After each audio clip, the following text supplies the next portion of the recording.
Assalamualaikum warahmatullahi wabarakatuh.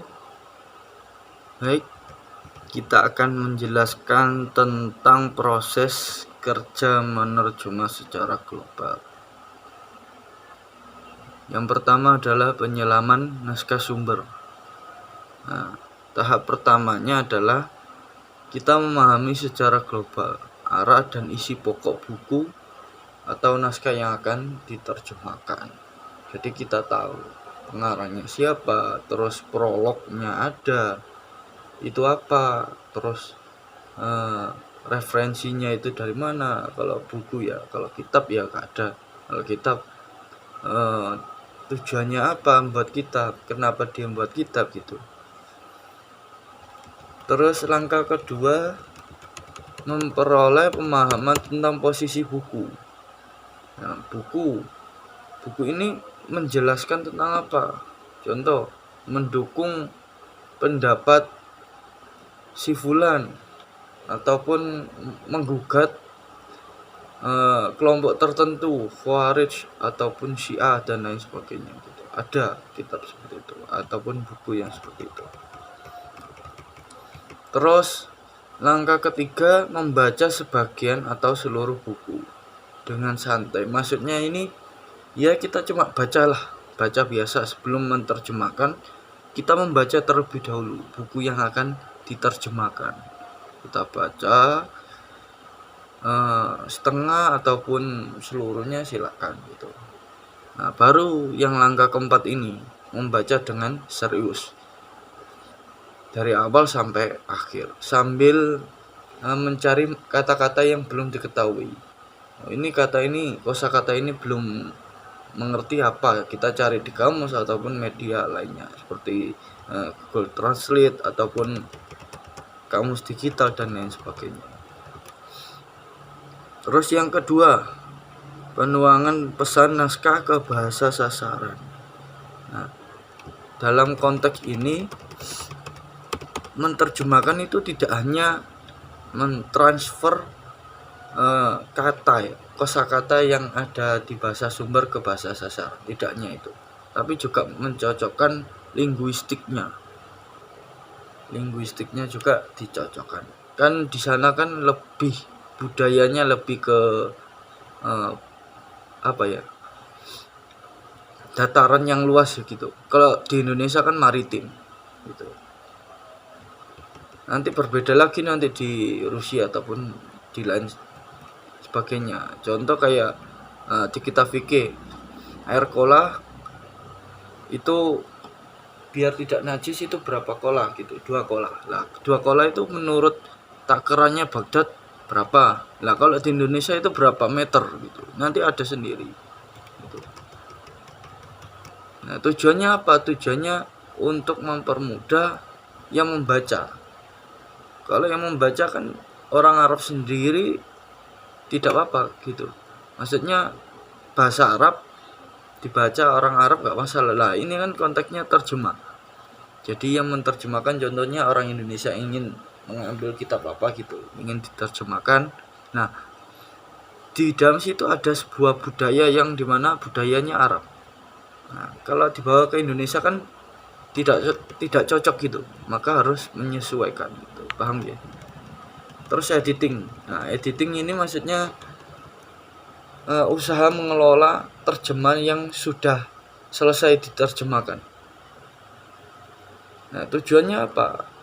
Supaya lebih mengemasnya itu lebih indah, karena suasana psikolog kebahasaan dari penerjemah itu masih mengzilata ini gitu. Jadi kesadarannya itu masih di dua kesadaran antara bahasa sumber dan bahasa sasaran gitu.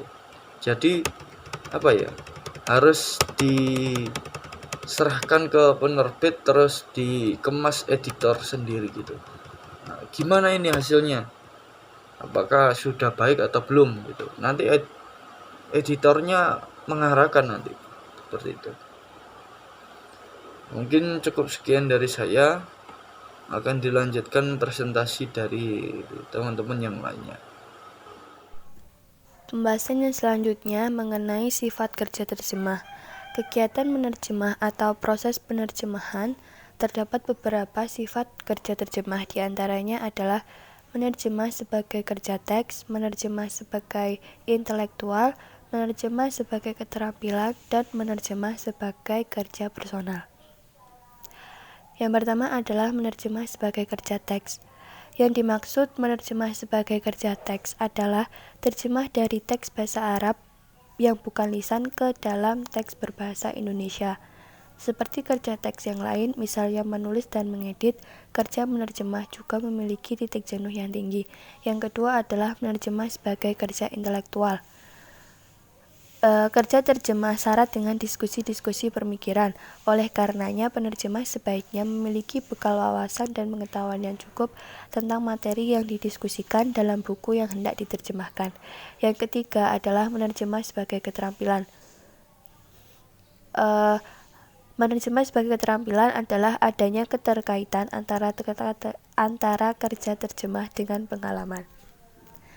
Yang keempat adalah menerjemah sebagai kerja personal. Pada dasarnya, menerjemah adalah pekerjaan personal yang tidak dapat dikerjakan secara gotong royong atau diwakilkan. Dalam artian, kualitas terjemahan dan pertanggungjawaban akademik atas terjemahan merupakan milik dan tanggung jawab individual. Baik, di sini saya akan menerangkan tentang penerjemah yang ideal, editor, penerbit yang ideal, serta kritik terjemah. Untuk menjadi seorang penerjemah, editor, maupun penerbit yang ideal, yang baik itu tidak lepas dari sebuah syarat atau kemampuan yang harus dimiliki oleh orang tersebut. Untuk yang pertama yaitu penerjemah yang ideal. Syarat yang harus dimiliki seorang penerjemah yang ideal itu yang pertama, memiliki pengetahuan yang mendalam tentang budaya bahasa lain.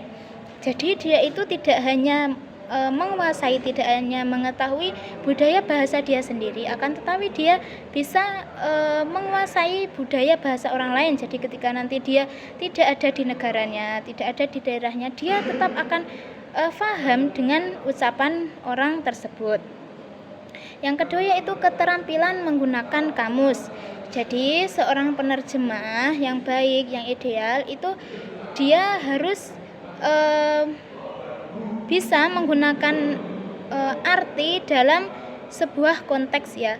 Kadang itu ada kata yang sama, akan tetapi ketika dalam suatu konteks itu tergantung konteksnya, itu kadang artinya juga berbeda. Jadi seorang penerjemah harus bisa harus bisa mengetahui dalam konteks ini, oh berarti artinya menjadi ini. Ketika dalam konteks yang berbeda lagi, maka dia artinya akan menjadi berbeda pula.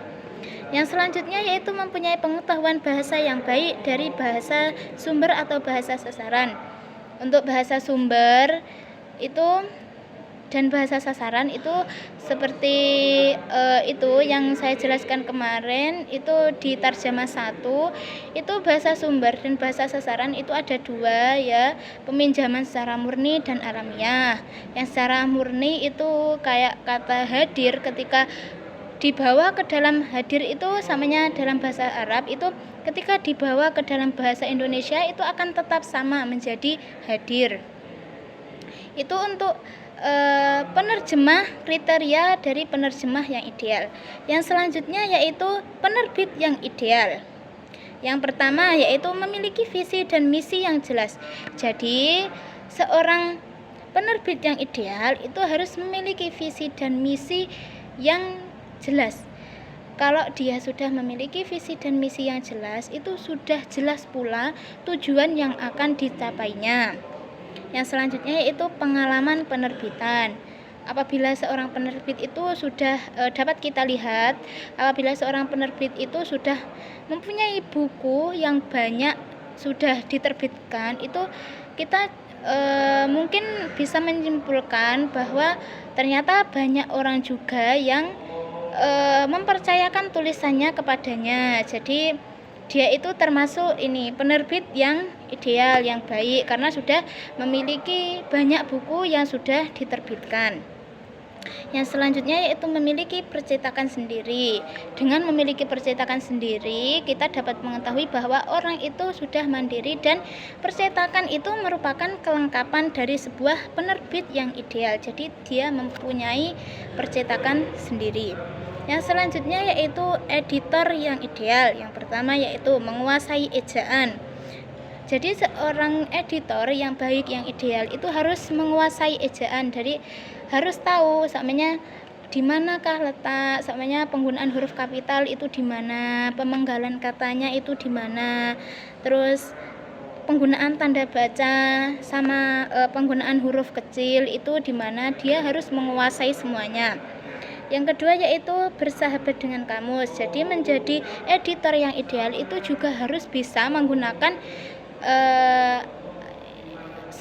kamus satu bahasa atau dua bahasa. Jadi harus menguasai semuanya. Yang selanjutnya yaitu memiliki kepekaan berbahasa. Jadi seorang editor yang ideal itu harus tahu mana kalimat yang halus, mana kalimat yang kasar, mana kalimat yang seharusnya dihindari, mana kalimat yang sebaiknya digunakan. Jadi harus mengetahui semuanya itu. Untuk yang selanjutnya yaitu kritik terjemah. Untuk kritik terjemah menjadi seorang kritikus itu syarat atau landasan utama yang harus dia miliki itu adalah sikap, ya, sikap dalam mengkritik sebuah tulisan. Jadi seseorang yang mengkritik sebuah tulisan itu jangan hanya mengkritik, dia bisa mengkritik tapi tidak bisa memberikan solusi. Jadi orang yang mengkritik terjemah, orang yang mengkritik tulisan seseorang itu dia juga harus mempunyai dasar. Atas dasar apa dia itu mengkritiki tulisan tersebut. Dia juga harus punya alasan kenapa dia mengkritiki tulisan tersebut. Dan juga seorang kritik terjemah itu juga dia harus, ketika dia mengkritiki berarti dia juga harus mempunyai solusi untuk menyelesaikan masalah tersebut. Selain itu, seorang kritikus itu dia juga harus menerima pendapat orang lain. Jadi dia enggak egois gitu ya. Maksudnya setiap orang itu kan pendapatnya berbeda. Jadi dia tidak boleh menang sendiri. Dia juga harus mendengarkan, menerima pendapat orang lain. Mungkin itu untuk penjelasan tentang penerjemah yang ideal, editor yang ideal, penerbit yang ideal, serta kritik terjemah. Mungkin itu penjelasan dari kelompok kami. Apabila ada kekurangan dan juga kesalahan, kami mohon maaf yang sebesar-besarnya. Akhiran billahi taufiq wal hidayah. Assalamualaikum warahmatullahi wabarakatuh.